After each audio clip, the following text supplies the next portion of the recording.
September 10th, 1971. Beverly Hills, California.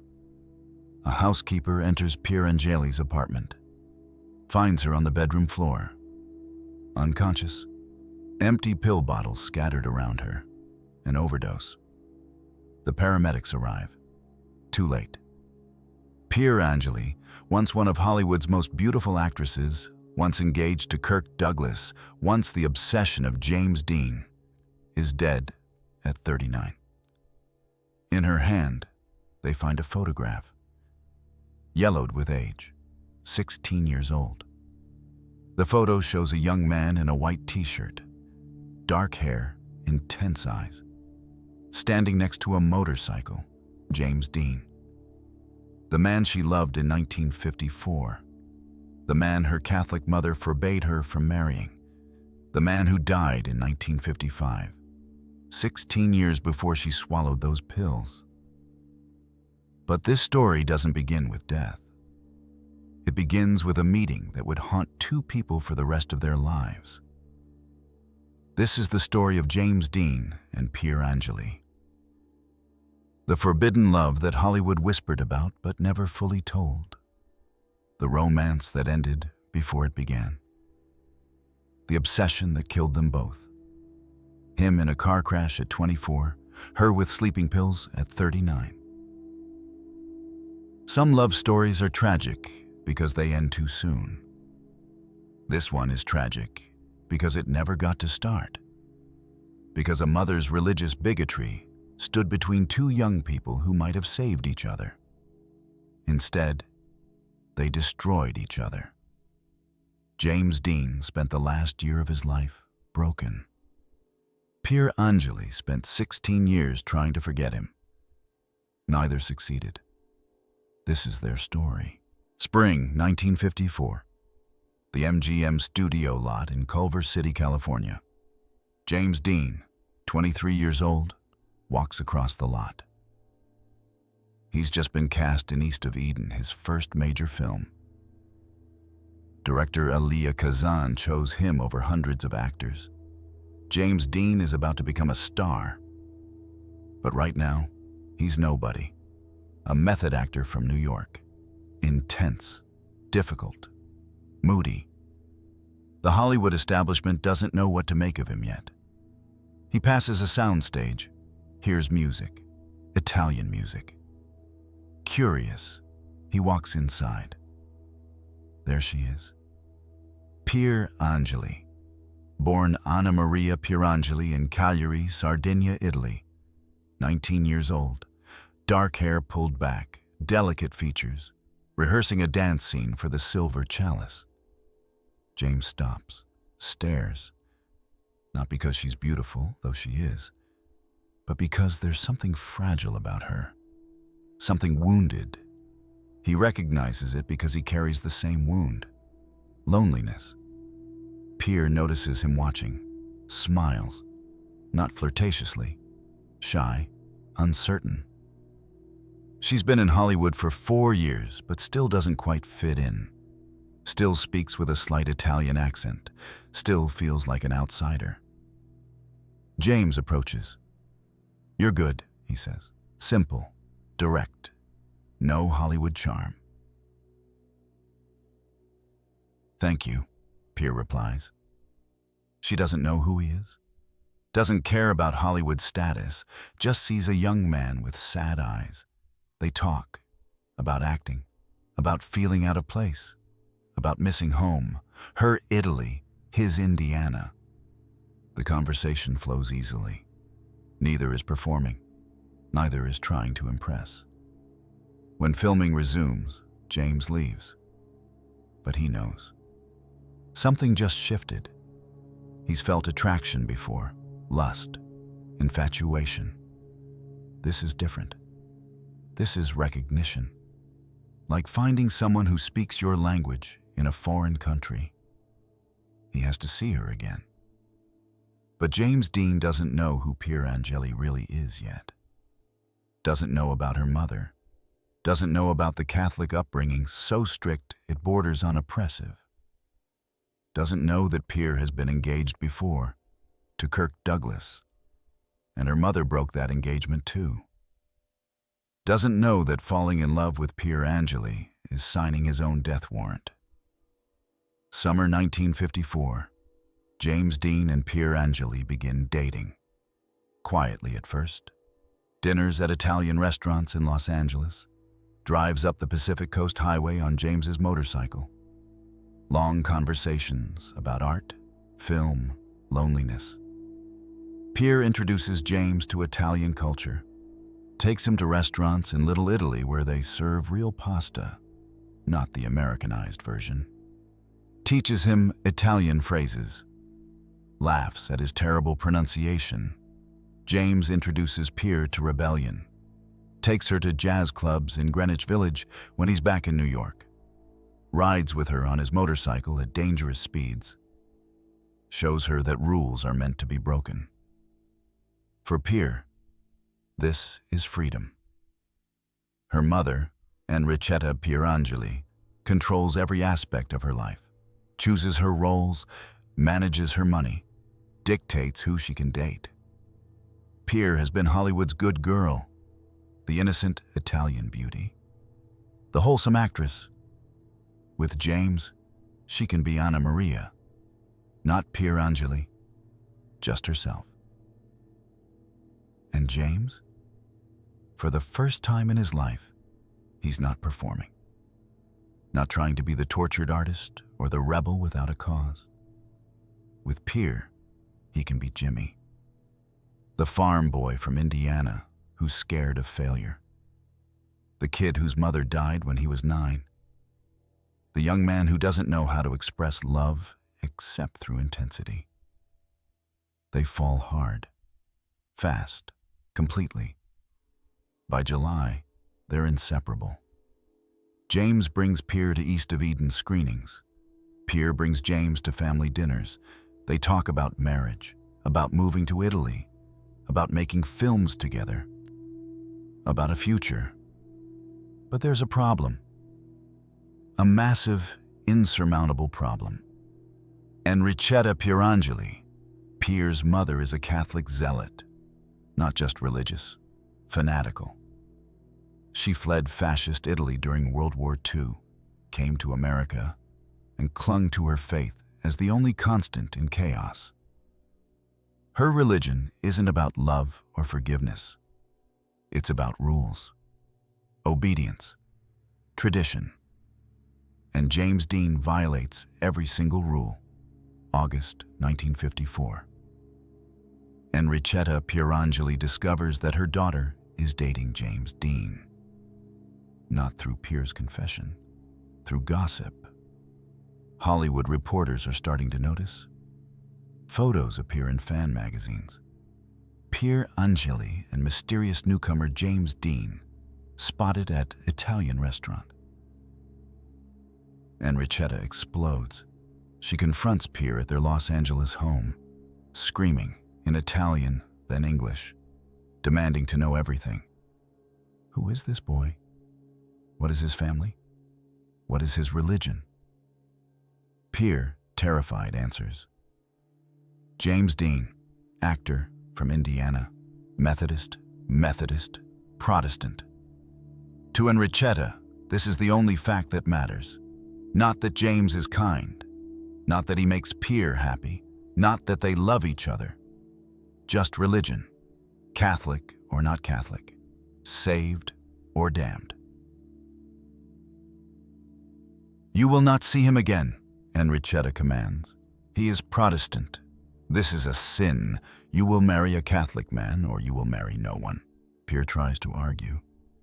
Mama, I love him. Love? Enrichetta's laugh is bitter. You know nothing of love. You are 19. He is a nobody, an actor with no future, no money, no faith. He will drag you to hell. He's a good person. Good? He rides motorcycles. He smokes. He drinks. This is your idea of good? The argument escalates. Enrichetta threatens to cut off Pier's career, to send her back to Italy, to disown her. She's not bluffing. She controls Pier's contracts, her finances, everything. Pier has no money of her own, no independence. She's been a star for 4 years, but owns nothing. She is trapped. Pier calls James, crying, tells him about her mother, about the ultimatum, about the choice, him or her family. James's response is immediate. Choose me. We'll leave. Go to New York or Italy, anywhere. We don't need Hollywood. We don't need your mother's permission. Choose me. But Pier can't. She's been raised to obey, to respect authority, to fear God's judgment. Her mother has spent 19 years programming her. Disobedience equals damnation. So Pier chooses her mother, chooses fear over love, chooses hell on earth to avoid hell after death. She tells James it's over. Not because she doesn't love him, because she's too weak to fight, too scared to rebel. James, heartbroken, asks, "Do you love me?" "Yes." "Then fight for us." "I can't." And that's the end. August 1954. The relationship lasts 4 months, but the damage lasts 16 years. But the story doesn't end with the breakup. Because Enrichetta Pier Angeli has a plan, a terrible, controlling plan. She's not just forbidding Pier from dating James Dean, she's going to marry Pier off. Quickly, to the first suitable Catholic man she can find. His name is Vic Damone, fall 1954. Vic Damone, singer, 36 years old, Italian-American, Catholic, is introduced to Pier Angeli, not by accident, by design. Enrichetta arranges it, invites him to dinner, encourages him to call Pier, pushes them together. Vic is handsome, successful, appropriate. He checks every box on Enrichetta's list. Catholic, Italian heritage, respectable career, no motorcycles, no rebellion. Pier doesn't love him, doesn't even know him, but her mother approves. And after the pain of losing James, after months of her mother's relentless pressure, Pier is exhausted, empty. She stops fighting. By December 1954, Vic Damone proposes. Pier says yes, not because she wants to, because she has no other choice, because marrying Vic ends the war with her mother, because maybe, just maybe, if she does what her mother wants, the pain will stop. It doesn't. James Dean hears about the engagement through the Hollywood grapevine. He's furious, devastated. He calls Pier, begs her not to do it. "You don't love him," James says. "I know." "Then don't marry him." "I have to." "Why?" "Because my mother says so. Because I'm weak. Because I can't be like you, James. I can't rebel. I can't walk away. I'm not strong enough." "Then become strong. Right now, in this moment. Choose yourself." There's silence on the line. Pier is crying. James is crying. Two people who love each other, being pulled apart by forces they can't control. But Pier doesn't choose herself. She chooses obedience. The wedding is set for November 24th, 1954. But James Dean makes a decision that will become one of Hollywood's most iconic, most heartbreaking moments. A decision that photographers will capture, that fans will talk about for decades. He's going to the wedding, not as a guest, as a witness to his own heartbreak. November 24th, 1954. St. Timothy's Catholic Church, Los Angeles. The wedding of Pier Angeli and Vic Damone. Inside the church, White flowers, organ music, hundreds of guests. Hollywood stars, Italian family, photographers. Pier walks down the aisle in a white lace gown. Beautiful, tragic. Her face is a mask, smiling for the cameras, dead behind the eyes. Vic Damone waits at the altar, confident, unaware that the woman he's marrying is in love with someone else. Or maybe he knows. Maybe he doesn't care. She's young, beautiful, a trophy. The priest begins the ceremony. Dearly beloved, we are gathered here today. Outside the church, James Dean sits on his motorcycle. He's not invited, wasn't asked, showed up anyway, wearing his leather jacket, jeans, white t-shirt, sunglasses hiding red eyes, cigarette between his lips. He can hear the organ music through the church walls, can hear the murmur of the crowd, can picture Pier walking down the aisle, toward a man she doesn't love, away from him. The motorcycle idles. He could leave, should leave, but he can't. Has to witness this, has to watch the death of what they had, even if it kills him. Guests arrive late. Glance at him. Some recognize him. He's starting to get famous. East of Eden Buzz Building. They whisper, "Is that James Dean? What's he doing here? Oh my God, is he crying?" He is. Behind the sunglasses, silent tears. He takes a long drag from his cigarette, exhales slowly, trying to breathe through the pain. Inside, the priest asks, "If anyone objects to this union, speak now or forever hold your peace." James Dean says nothing, just sits there, on his motorcycle, braking. The ceremony continues. Vows exchanged, rings placed, kiss, applause. Pier Angeli is now Vic Damone, married, trapped. As guests exit the church, they see James. Still there, still watching. Pier emerges with Vic, white dress, bouquet, fake smile. She sees James. Their eyes meet. 4 seconds, an eternity. In that look, "I love you, I'm sorry, I'm weak, goodbye." James doesn't respond, just revs the motorcycle, once, twice. The engine roars. Then he drives away. Fast, reckless, not caring if he crashes, maybe hoping he does. That image, James Dean on his motorcycle outside Pier Angeli's wedding, becomes legendary. Photographers capture it. Fans mythologize it. It defines him, the rebel who loved and lost. But for James, it's just pain. Pure, uncut, unbearable pain. The wedding should be the end. James should move on. Pier should build a life with Vic. They should forget each other. None of that happens. January 1955. James Dean is filming Rebel without a cause. He's difficult on set, moody, angry, co-star. Natalie Wood later recalls, "He was heartbroken. Everyone knew. He'd disappear between takes, smoke, stare at nothing. He dates other women, Ursula Andress, brief flings with actresses, but nothing sticks. Everyone notices. He's trying to forget someone, failing.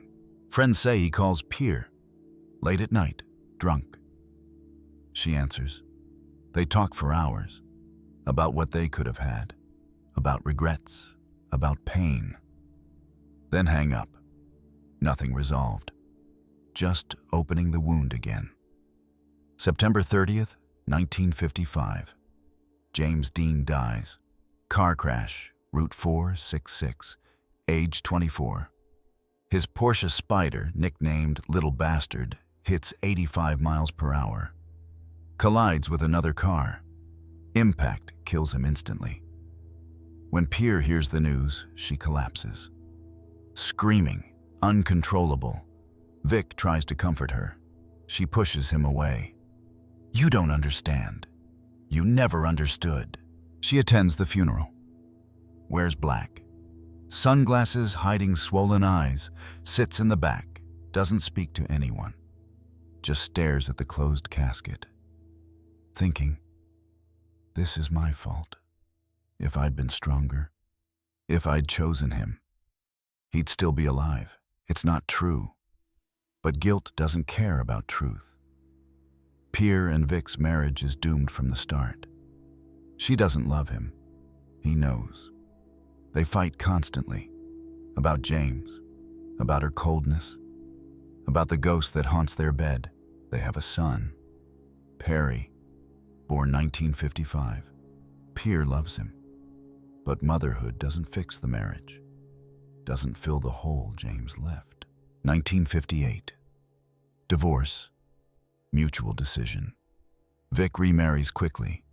Pier doesn't. Can't. She's been single for 5 years. Raising Perry alone. Working occasionally. But mostly just existing. Hollow. 1962, Pier meets Armando Trovajoli, Italian composer. She marries him, hoping Italy will heal her, hoping distance from Hollywood, from memories, will help. It doesn't. The second marriage is worse than the first. Armando is controlling, jealous. They have another son, Andrew. But the relationship is toxic. Pier drinks, takes pills to sleep, can't escape the depression.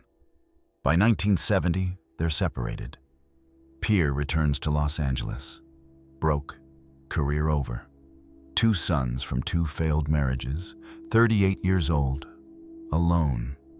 She lives in a small apartment in Beverly Hills, sees no one, goes nowhere, just takes pills, drinks, stares at old photos of James, of what could have been.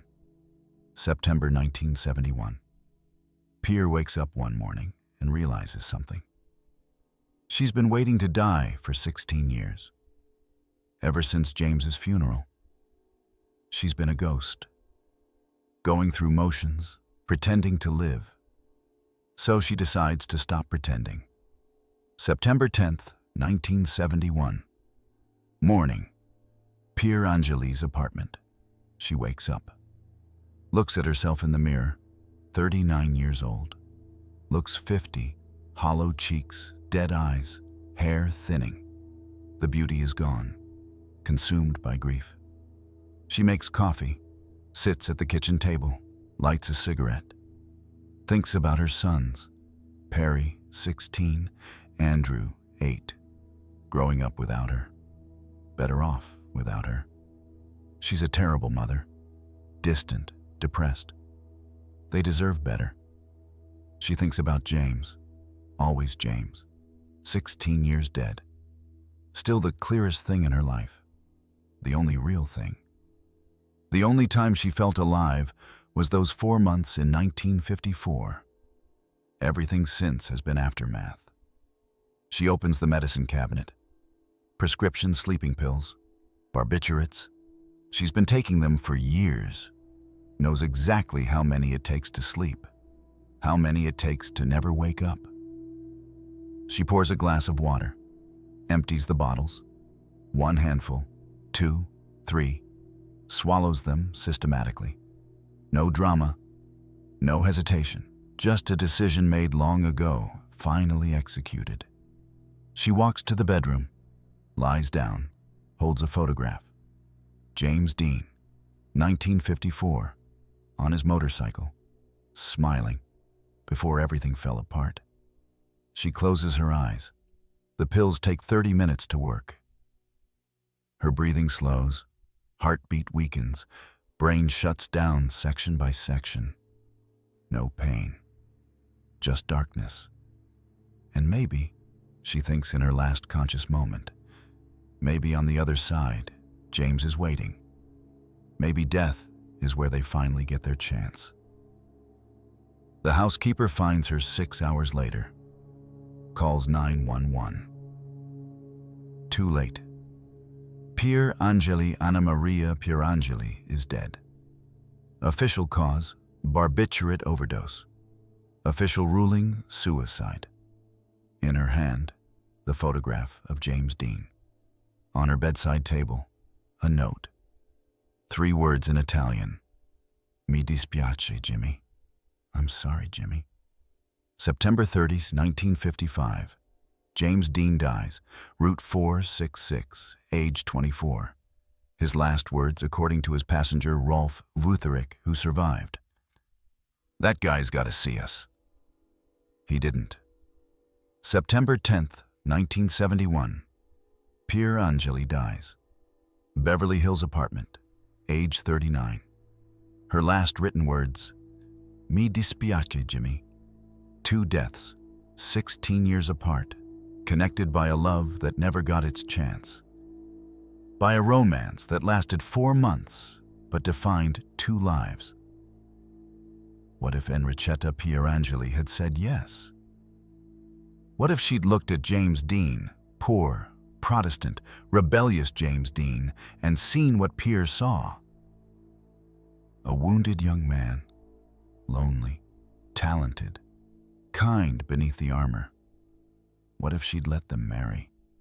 James and Pier, 1955, newlyweds. Maybe they move to Italy, make films together. He stars in European art films. She helps him find peace. He helps her find strength. They have children, grow old. James never drives that Porsche to Salinas, never dies at 24. Or maybe it still ends tragically. Maybe James is too broken, too self-destructive. Maybe Pier is too fragile, too damaged by her mother. Maybe love isn't enough. We'll never know.